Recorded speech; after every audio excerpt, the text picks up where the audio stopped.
What's up, ladies and gentlemen? Nate here from Out of the Basement. Today on the show, we are going to be reviewing Insidious, The Last Key. Of course, I'm joined with Justin. What's up, guys? And Steven. Hey. And we just saw Insidious, The Last Key, which is the fourth installment in the Insidious franchise. And hopefully the last. And it was a bunch of bullshit. January is among us, boys. As we all know, January, Hollywood always starts the year off with a bang, with a real shit horror movie. And Insidious, while better than most January horror movies, definitely kept up the trend of still a shitty movie in January. They should put that on like the Blu-ray cover. Better than most January horror movies. Yeah, you can definitely tell why this movie got delayed, because it was supposed to come out in October, if I recall correctly. Probably. And got delayed all the way to January, so not a whole lot new going on in this movie. Lynn Shay, the actress who plays Elise, she's the main character. She's back, and she has to confront some demons from the past. You've never seen a movie like this before.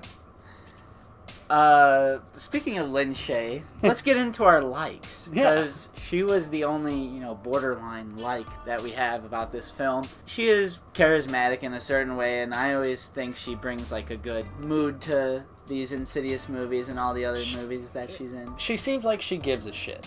And before we get too deep into this review, I want to make it abundantly clear before you Insidious fanboys start going crazy in the comments. Are there Insidious fanboys? I'm sure there are. We didn't think there was Jeepers Creepers 3 fanboys, but there were. Anyways, we like Insidious 1, 2, and 3. Yep. Buck has not seen them. Well, bits and pieces. Yeah. Bits and pieces, yeah, but enough. I would say I'm a huge fan of the first film. Like a huge fan of the first. Love the first film. I love the first two. 3 was okay. Yeah. And then, let's just get that out of the way. Back to the review. So that's pretty much our only positive is Lynn Shay reprising the role of Elise because she always does a good job, because she actually seems like she cares. Yeah, I mean, you could definitely tell she cares. I thought she was fine, but, like, the material she had to work with was trash. A lot of her dialogue. So, like, I knew, like, she was capable of giving a good performance because she's been good, in the other ones and stuff that I've seen. Completely abysmal storyline, completely generic. You've seen it before. If you've seen any Conjuring or Insidious movie, you've seen everything this movie has to offer for you. So with that being said, let's just rip into this film because it doesn't deserve to be praised at all. With our very first point being that there's just so many plot inconsistencies. Yeah. There's so many instances throughout the movie where you can just tell that scenes are happening to forward the plot. Yeah. And that's all the scene is useful for. Like, there's this one scene where Elise, she shows up to a diner for some reason. You think they're going to go eat. But then she meets these two girls, and she's like, oh, you look familiar. And then her brother shows up, her long-lost brother, who she hasn't seen in a long time. Who looks at least 30 years older than her. And it's also Senator Kelly from X-Men. Mm-hmm. And they get into an argument, and they leave. And it's only to further the plot that the girls are now intrigued because they found out that this woman is their aunt. And, like, the grandpa was like, come on, girls, we're going. And then he drives away just by himself. Father, Justin. But yeah, he drives away by himself in the car, even though he's like, come on, girls, let's go. Drives away by himself, and then they just show up, and they're like, oh, hey, let's go investigate together. Yeah. Okay, so I guess these random girls are with us now. And that's not the only example. There's plenty of these little inconsistencies and just little weird, like... Little loose ends. Yeah, I usually don't notice this in a lot of movies, but just, like, things that were like, oh, we need something to lead into the next, like... scary scene or the next jump scare or the next this, and there was just so much of that in this film. Just like there's a couple moments in this movie that forcefully try to connect this movie to Insidious 1, and it worked in like 2 when they did that. When it made sense. And now it's just like they feel like they have to shoehorn it in just because it's in the other movies, so we got to keep the tradition going that they're all interconnected. Yeah. And it just doesn't work. And you know what else doesn't work, Steven? The fucking comedy. Oh. There was comedy? Yes. Well, there was attempts at comedy. So, as we all know, throughout the Insidious franchise, there's the two characters, the two paranormal investigators that are always with Elise, Specs, and I don't know what the other guy's name is. Bearded mullet man. Yeah, so he has a mullet in this movie. That's hilarious. And they're just really creepy throughout the whole movie, trying to hit on these really young girls that are clearly much younger than they are. And they just try and make like awkward situational humor out of the scenes. I knew the humor was gonna be bad. I heard it in a lot of fellow YouTubers' reviews, and I was like, oh no. But then like I finally set in during the first joke about the lights. Mm-hmm. And he was like, lights. And I liked those two characters in the other Insidious movies. I know, so did I. When it was like more subtle humor like that, sure, fine. Yeah. I get you need a little relief in these like dark demonic movies, but like they just took it way too far. And it's like every scene was like scary, funny, scary, funny, scary, funny, scary, funny. And it just felt really inconsistent, and it definitely lessened the impact of all of the scares throughout the movie. The main demon, the Keeman, I'm coining that right now, trademarked.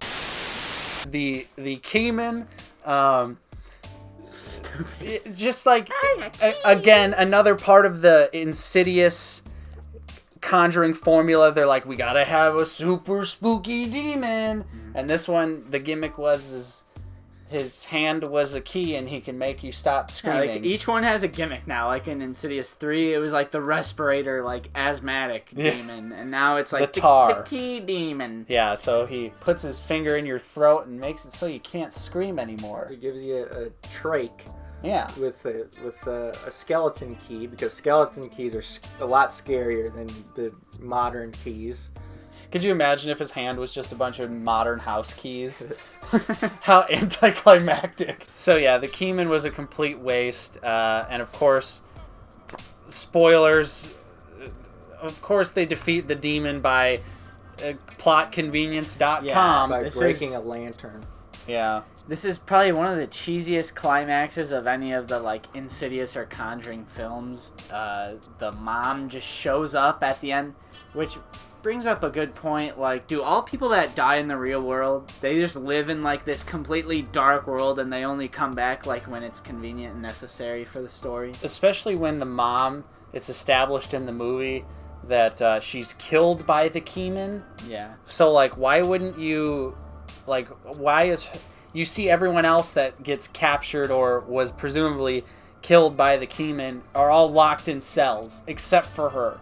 She just randomly gets to be free because the plot calls for it. Yeah. Because fuck you, that is why. I also did like the guy from The Collector. Yeah, the guy from The Collector. And The Collection. Although his acting was pretty weak because he was just a stereotypical abusive father that added absolutely nothing to the storyline. Stereotypical, just a real cliche. That's a real cheap ploy to get the audience to like feel bad, you know. And you don't even find out what happens to him. You just see him later as Ghost Dad. Yeah. Because that's just another big problem with this movie, is that they have such a hard time explaining things. Like, at least in, you know, The Conjuring 2, and these other Insidious films, like, they do a good job, like, oh, this demon or this originated from this, and this is why when this person's possessed, they're doing the same type of things. Like, they have the history, and they apply it to the modern stuff, and you could follow along, and they made it interesting. And this one, it's just, like, all over the place. Also, the twist of this movie being that the two girls that they saw weren't ghosts. It just feels like another gimmick at this point. That's all it is. It's just another gimmick to be like, well, it's different from the other ones. Yeah. And it just felt so heavy-handed and forced, and you're just like, why does this movie even exist? Guys, let's wrap this review up. I'm done talking about Insidious. Steven, if you had to give it a score out of 10, slap a number on it for me. Like we said earlier, you know, it's not a dumpster fire like most January horror movies are.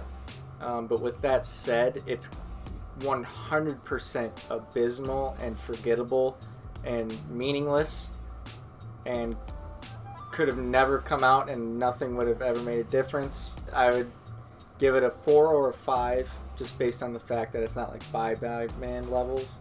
But it just, why does it exist? And it's Nobody will remember this movie. Milking that franchise. You know, the middle schoolers will eat this one up. You saw a bunch of that. I don't even know. Yeah.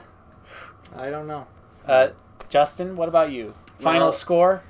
Final score, God, I don't know, maybe 3, 4 out of 10. It's just completely boring. If I could sum the whole movie up in one word, it would just be boring, uninteresting. Like that's the biggest crime of the whole movie. Like it's not even so bad it's good. Where we have like we can quote some really bad lines or something. There are a few really or have some fun in the theater. Like JP3. Yeah. Exactly. And I'm gonna say it wasn't even scary, bro. Yeah, for real. For me, I'm just going to give this movie, slap it a 5 out of 10. I didn't really have any expectations for this movie. I figured it was going to be shit the moment it got delayed to January. That's never a good sign, especially the first week of January. So, yeah, 5 out of 10. This movie's completely forgettable. You're not going to remember it. Totally weak entry into the Insidious franchise. Because I thought it was going strong up until now. Yeah. So, pretty sad day. So, yeah. We don't want to give it a bad review. I wanted to like the movie, but here we are. So that's our review, guys. Let us know what you thought of Insidious: The Last Key in the comments down below. If you enjoyed this video, don't forget to leave a thumbs up. And of course, subscribe to the channel if you're new. This was our first movie review of 2018. So we're happy to start it out with a real shit show. Hopefully we'll see some better movies in the coming weeks, and hopefully we'll finish seeing some 2017 releases so we can finally put together our top 10 films of 2017. So stay tuned for that. I'm Nate. I've been joined with Justin. See you guys later. And Steven. Kill me. And we'll see you next time on Out of the Basement.